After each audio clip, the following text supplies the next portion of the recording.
I was speaking to a group of about 300 kids, ages 6 to 8, at a children's museum. And I brought with me a bag full of legs, similar to the kinds of things you see up here, and had them laid out on a table for the kids. And from my experience, kids are naturally curious about what they don't know or don't understand or is foreign to them. They only learn to be frightened of those differences when an adult influences them to behave that way and maybe censors that natural curiosity or reins in the question asking in the hopes of them being polite little kids. So, I just pictured a first grade teacher out in the lobby with these unruly kids saying, "Now, whatever you do, don't stare at her legs." When, of course, that's the point. That's why I was there. I wanted to invite them to look and explore. So I made a deal with the adults that the kids could come in without any adults for 2 minutes on their own. So the doors open, the kids descend on this table of legs, and they are poking and prodding, and they're wiggling toes, and they're trying to put their full weight on the sprinting leg to see what happens with that. And I said, "Kids, really quickly, I woke up this morning, I decided I wanted to be able to jump over a house. Nothing too big, 2 or 3 stories, but if you could think of any animal, any superhero, any cartoon character, anything you can dream up right now, what kind of legs would you build me?" And immediately, a voice shouted, "Kangaroo! No, no, no, it should be a frog. No, it should be Go-Go Gadget. No, no, no, it should be The Incredibles," and other things that I aren't familiar with. And then one 8-year-old said, "Hey, why wouldn't you want to fly, too?" And the whole room, including me, was like, "Yeah." And just like that, I went from being a woman that these kids would have been trained to see as disabled to somebody who had potential that their bodies didn't have yet, somebody that might even be super abled. It's interesting. So some of you actually saw me at TED 11 years ago, and there's been a lot of talk about how life-changing this conference is for both speakers and attendees, and I am no exception.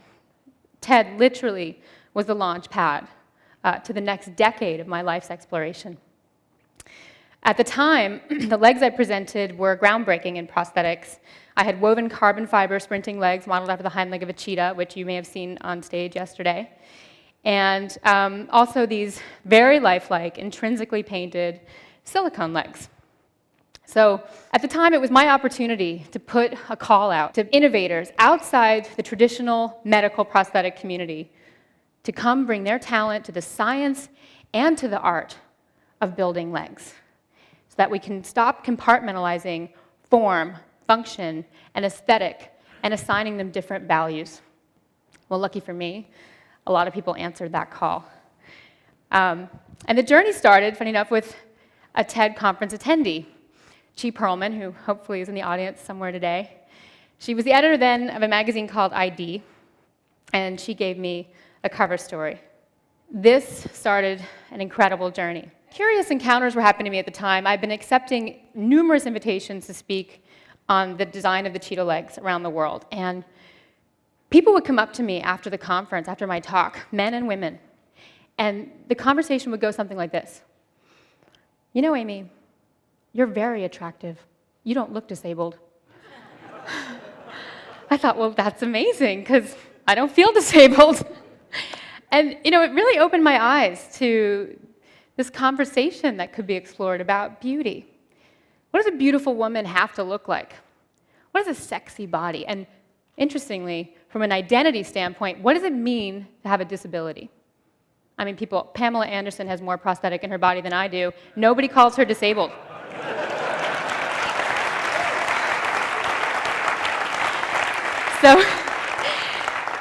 So this magazine, through the hands of graphic designer Peter Saville, went to fashion designer Alexander McQueen and photographer Nick Knight, who were also interested in exploring that conversation.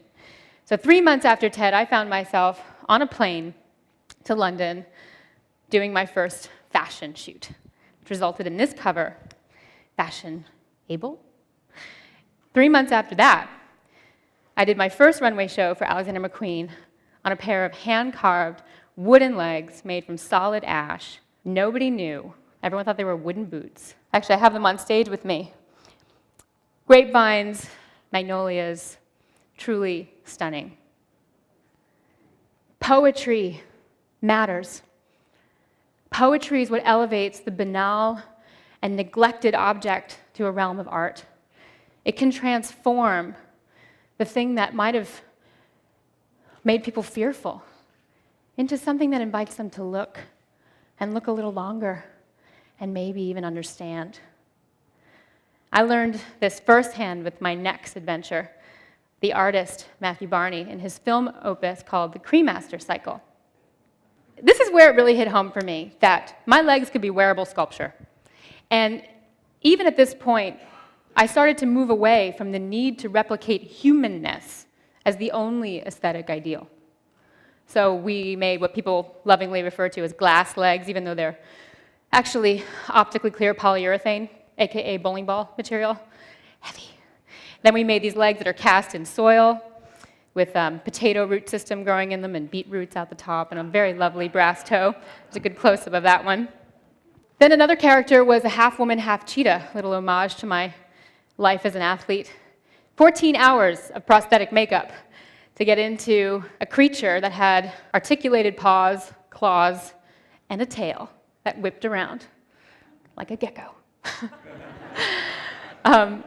And then another pair of legs we collaborated on were these. Look like jellyfish legs, also polyurethane. And the only purpose that these legs can serve outside the context of the film is to provoke the senses and ignite the imagination. So whimsy matters. Today, I have over a dozen pair of prosthetic legs that various people have made for me. And with them, I have different negotiations of the terrain under my feet, and I can change my height. I have a variable of 5 different heights. Today, I'm 6'1".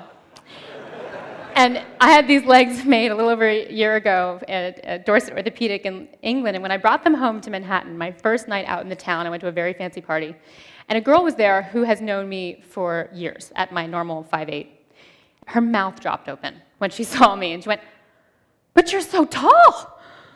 And I said, "I know, isn't it fun?" I mean, I know it's a little bit like wearing stilts on stilts, but I have an entirely new relationship to door jams that I never expected I would ever have. And I was having fun with it. And she looked at me and she said, "But Aimee, that's not fair."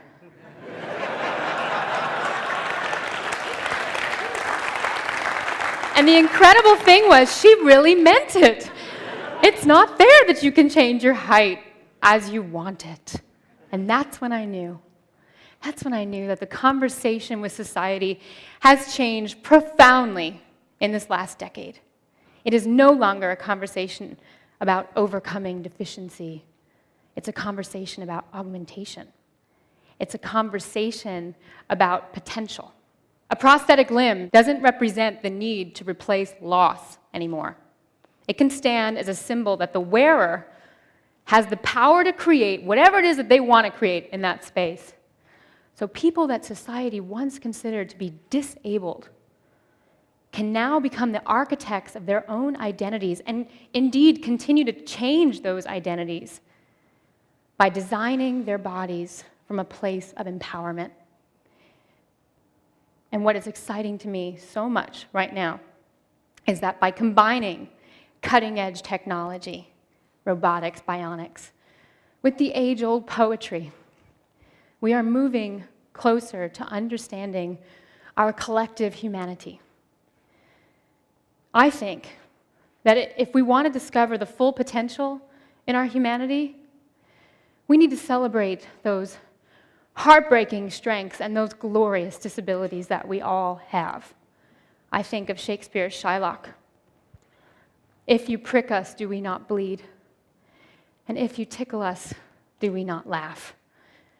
It is our humanity and all the potential within it that makes us beautiful. Thank you.